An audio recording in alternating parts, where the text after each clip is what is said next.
कुशलगढ़ नाम के एक बहुत सुंदर राज्य में एक राजा रहता था। उस राजा का नाम वीर प्रताप था।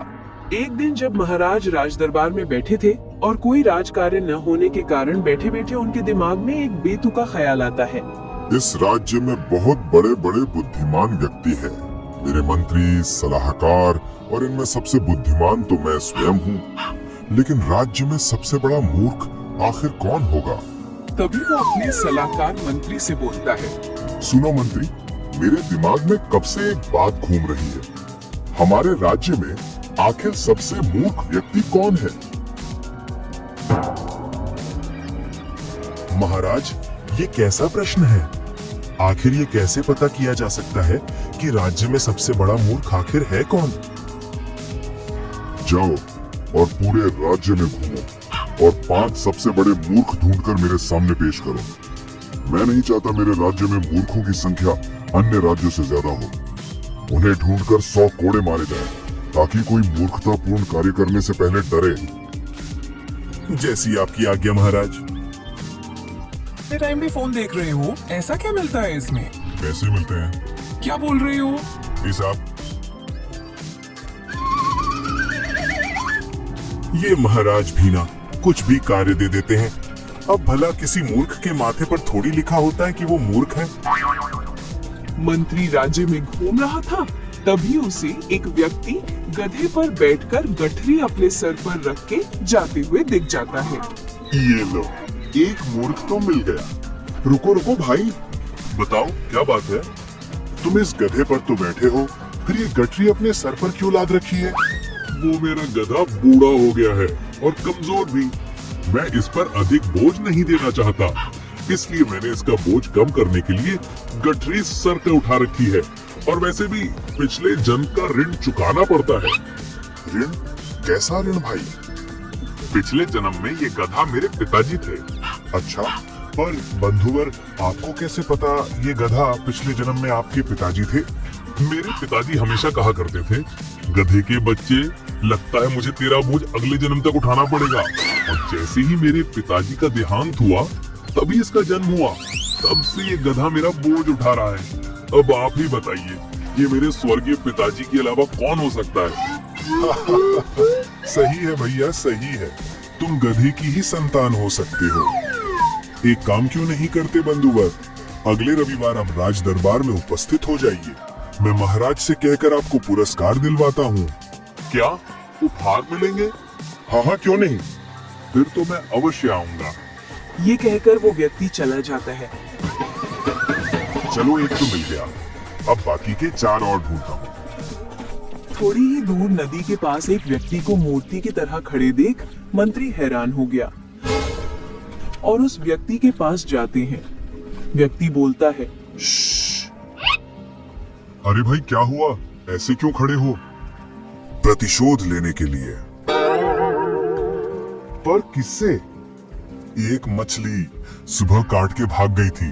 सुबह तो मैं जल्दी में था इसलिए कुछ नहीं कर पाया, लेकिन अब आया हूँ अपना बदला लेने। छोड़ूंगा नहीं। शोर मत करना वरना भाग जाएगी। अच्छा, एक बात बताओ, आपको पता कैसे चलेगा जिससे आप प्रतिशोध ले रहे हो? सुबह जिस मछली ने आपको काटा था, ये वही मछली होगी। अरे तो मछली को तो पता होगा ना, ये काफी नहीं है क्या? नहीं नहीं, काफी है, किंतु आप उससे प्रतिशोध कैसे लोगे? मैं उसे डुबो डुबो के मारूंगा। नहीं नहीं, तुम लगे रहो। कैसे कैसे नमूने भरे पड़े हैं इस राज्य में। अगर मूर्ख की जगह बुद्धिमान व्यक्ति ढूंढने को बोला होता तो वहीं दरबार में सब खड़े हो जाते। पर कोई भी व्यक्ति खुद को मूर्ख नहीं मानता, चाहे वो कितना भी बड़ा मूर्ख क्यों ना हो। जैसे कि मैं, जो मूर्ख ढूंढने की मूर्खता कर रहा हूँ।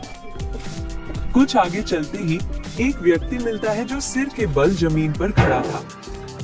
क्या हुआ भाई, ऐसे सर के बल क्यों खड़े हो?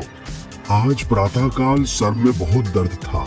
मैं वैद्य जी के पास गया तो उन्होंने दर्द निवारक औषधि देते हुए कहा, औषधि लेने के बाद औषधि असर करने में थोड़ा समय लेगी। फिर मैंने भी अपनी बुद्धि लगाई और यहाँ आकर सर के बल खड़ा हो गया, ताकि दवाई मेरे पेट में जाने के बजाय सीधे मेरे सर में चली जाए और मेरा सर दर्द शीघ्र ही चला जाए। किया ना बुद्धिमानी वाला काम? हाँ हाँ, बिल्कुल सही किया।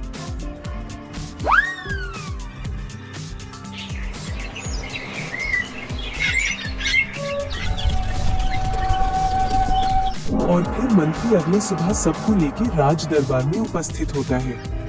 ये क्या बात है मंत्री, मैंने तो तुम्हें 5 मूर्ख लाने की कहा था, ये तो सिर्फ 4 ही है। 5 नहीं बल्कि 6 मूर्ख लेके आया हूँ महाराज। पहले आप इनकी मूर्खता की कहानियां तो सुनिए। और फिर मंत्री एक एक करके सबकी मूर्खता की कहानी राजा को सुनाता है।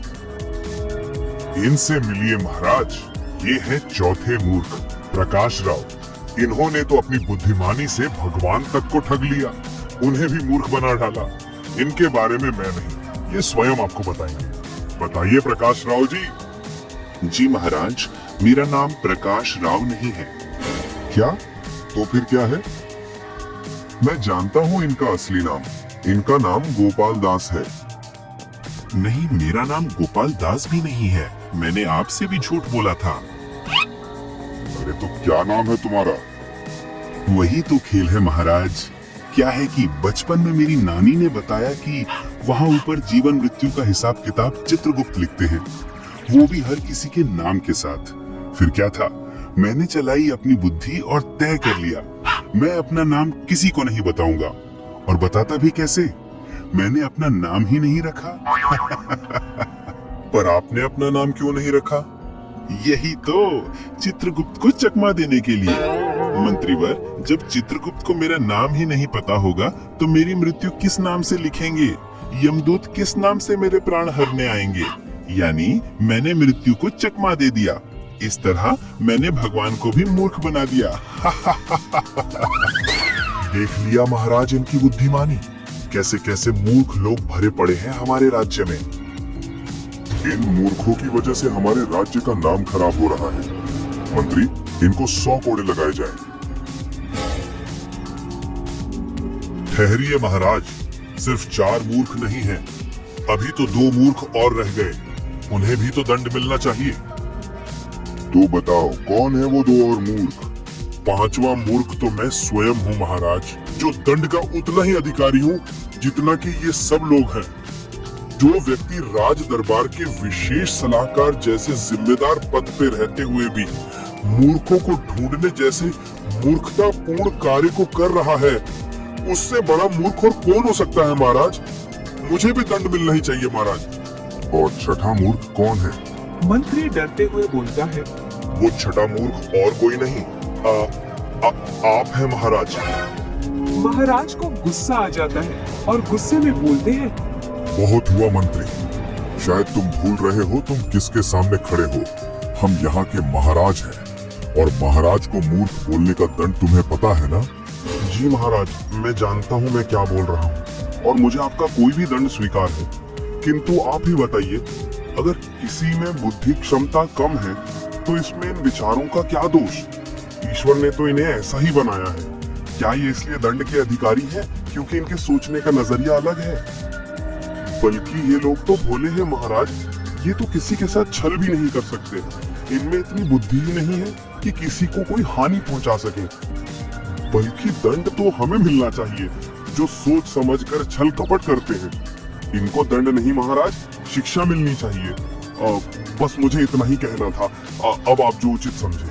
और मंत्री हाथ जोड़ लेता है। तभी राजा बोलता है, अद्भुत मंत्री जी, अद्भुत। और सभी लोग तालियां बजाने लगते हैं। फिर राजा अपने मंत्री को आदेश देता है, ये जो अतिथि हमारे यहाँ आए हैं, इन्हें सम्मान के साथ इनके घर छोड़ा जाए और इन्हें विशेष उपहार से सम्मानित किया जाए। इस तरह मंत्री की बुद्धिमानी से सभी लोग दंड से बच गए। इस कहानी से हमें शिक्षा मिलती है कि कोई ज्यादा या कम बुद्धिमान होने से भेदभाव नहीं करना चाहिए। सभी एक समान अधिकार रखते हैं।